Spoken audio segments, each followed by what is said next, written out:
এখন চলছে ইলিশের মৌসুম। বাজারে প্রচুর ইলিশ পাওয়া যায় আর মানুষ ইলিশ দিয়ে বিভিন্ন রকম খাবার রান্না করে খাচ্ছে। তো আমি এখন আপনাদের দেখাবো হচ্ছে ইলিশ পোলাও রান্না করা। খুবই সহজভাবে ঘরোয়া উপায়ে খুবই অল্প মশলা দিয়ে। তো এই যে আমার মাছটাকে আমি ফ্রিজ থেকে বের করে রেখেছিলাম। তারপরে এটাকে কাটলাম, কাটার পরে ছোট বড় মিলিয়ে মোট 8 পিস মাছ হয়েছে। তো আমি এখন রান্না করব। এটা রান্না করার জন্য আমি একটা মশলা বানিয়ে নিচ্ছি। এখানে আমি 2 টেবিল চামচ পেঁয়াজ বাটা নিয়েছি, দই নিয়েছি 2 চামচ, এটা আমি আগে থেকে ফেটে নিয়েছি, সেটা দেখানো হয় নাই। 1 চামচ হলুদের গুঁড়া, 1 চামচ ধনিয়ার গুঁড়া, 1 চামচ জিরার গুঁড়া আর 2 চামচ আদা রসুন পেস্ট। এই যে আমি 2 চামচ মরিচের গুঁড়া নিয়ে নিলাম, লাল মরিচের গুঁড়া। তো এখন আমি এই মশলাটা মিক্স করে ফেলেছি। তারপরে আমি এখন চুলায় একটু পেঁয়াজ ভেজে নিচ্ছি। মোটামুটি লাল লাল বেরেস্তা মতো যখন হয়ে আসবে পেঁয়াজটা, তখন আমি পেঁয়াজটাকে তুলে নেব। আর আমি এটা রান্না করার সময় দেখেন যে যে মশলাটা রেডি করেছিলাম সেটা এখানে দিয়ে দিলাম। এটা মোটামুটি একটু কষা কষা করে ভাজা ভাজা করে নেব। ভাজা ভাজা করে যখন কষা কষা হয়ে আসবে, তখন আমি এর মধ্যে মাছগুলা দিয়ে দেব। এই যে আমি কষিয়ে নিচ্ছি। যাই হোক, মোটামুটি প্রায় আমার কষানো হয়ে গেছে। আমি এখন এর মধ্যে ইলিশ মাছগুলো দিয়ে দেবো। এই যে দেখেন ইলিশ মাছগুলো সুন্দর করে দিয়ে দিচ্ছি। এগুলো মনে রাখবেন যে মশলাটা কষানো মোটামুটি হলে আপনি ইলিশটা দিয়ে দেবেন। যেহেতু ইলিশটা একটা নরম মাছ, এটা কিন্তু বেশি নাড়াচাড়া করলে ভেঙে যাবে। সেজন্য সুন্দর করে বসিয়ে মোটামুটি অল্প আছে এটা ঢেকে দেবেন। কয়েক মিনিট রাখার পরে 4-5 মিনিট পরে এটাকে আমি আবার উল্টিয়ে দিচ্ছি, যাতে একটা পাশ হয়ে গেলে আবার আর একটা পাশ মোটামুটি সেদ্ধ হয়ে যায়।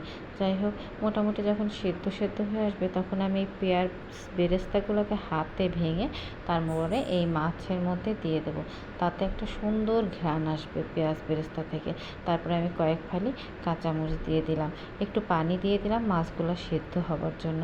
যখন এই যে মোটামুটি প্রায় হয়ে আসছে আমার এই ইলিশ মাছটা রান্না করা, তখন আমি মাছগুলোকে তুলে নেব। দেখেন আমি সুন্দর করে মাছগুলোকে তুলে নিলাম। এখন যে মশলা মিশ্রিত রয়েছে এই মশলাটা, এটা কিন্তু আমি আমার প্যানের মধ্যে রেখে দিয়েছি, কারণ আমি যে পোলাওয়ের চালটা নিব সেটা আমি এই মশলার মধ্যে ভেজে নেব। আমি এক্সট্রা কোনো তেল মশলা কিছুই আর ব্যবহার করব না। এখানে আমি চিলি গুঁড়া পোলার চাল নিয়েছি 3 কাপ পরিমাণ। এটা আমি আগে থেকে ধুয়ে একটু মোটামুটি ঝরঝরে করে রেখেছিলাম, যাতে এটা ভাজার সময় পানি না থাকে। এটা যখন মোটামুটি সুন্দর করে এই মশলার মধ্যে আমরা ভেজে নেব। আর হ্যাঁ, লবণের পরিমাণটা আপনারা একটু আপনাদের প্রয়োজন মতো দিয়ে নেবেন। এটা আমি আসলে মাপ দিয়ে বলি না, যে যেরকম লাগে বা প্রয়োজন মতো সেটা আপনারা দিয়ে নেবেন। তা মোটামুটি এই যে দেখেন ভাজা হয়ে গেছে আমার চাউলটা। যখন চাউলটা ভাজা হয়ে যাবে, দেখবেন একদম ঝরঝর হয়ে গেছে। আমি এই মগের 3 মগ চাউল নিয়েছিলাম, আমি এখানে পানি দিয়ে দিলাম তার ডাবল 6 মগ। এটা সবসময় এই টিপসটা মনে রাখবেন আপনারা, যে পোলাও রান্না করার সময় আপনি যেটা দিয়ে মাপবেন তার ডাবল পানি দেবেন। এই যে পোলাওটা যখন 80% মোটামুটি সিদ্ধ হয়ে গিয়েছে, মোটামুটি পানি নিচের দিকে চলে গিয়েছে, তখন আমি উপর থেকে কিছু পোলাও তুলে নিচ্ছি। তুলে নিয়ে আমি এর মধ্যে মাছগুলোকে দিয়ে দেব। তাহলে এই মাছের ঘ্রাণটা সমস্ত পোলাওয়ে সুন্দরভাবে ছড়িয়ে যাবে। যদিও আমি মাছের যে মশলাটা ছিল, সে তেল ছিল, সেটার মধ্যে চাল ভেজে সেটা থেকে ঘ্রাণ আসবে, তারপরে এটা দিলে আরও সুন্দর একটা ঘ্রাণ আসবে। এখন আমি বাকি পোলাওটা এই উপর দিয়ে দেব। তারপরে আপনার 10-15 মিনিট মোটামুটি হালকা আঁচে দমে রেখে দেব।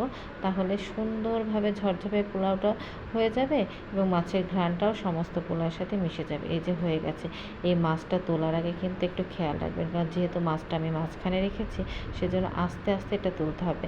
এখন আমি উপরের থেকে এই পোলাওগুলো তুলে নিয়ে মাছটা আস্তে আস্তে দেখেন আমি কিভাবে বের করছি। আপনারা ট্রাই করবেন এইভাবে বের করা, না হলে কিন্তু মাছটা ভেঙে যাবে, আস্ত থাকবে না। এই যে দেখেন আমি এইভাবে আস্তে আস্তে করে আমার সমস্ত মাছগুলোকে তুলে নিচ্ছি।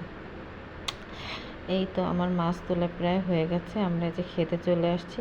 এটা খেতে কিন্তু খুবই মজা হয়েছিল। আপনারা এইভাবে রান্না করে খেয়ে দেখবেন। আজকে এ পর্যন্ত, ভালো থাকবেন সবাই।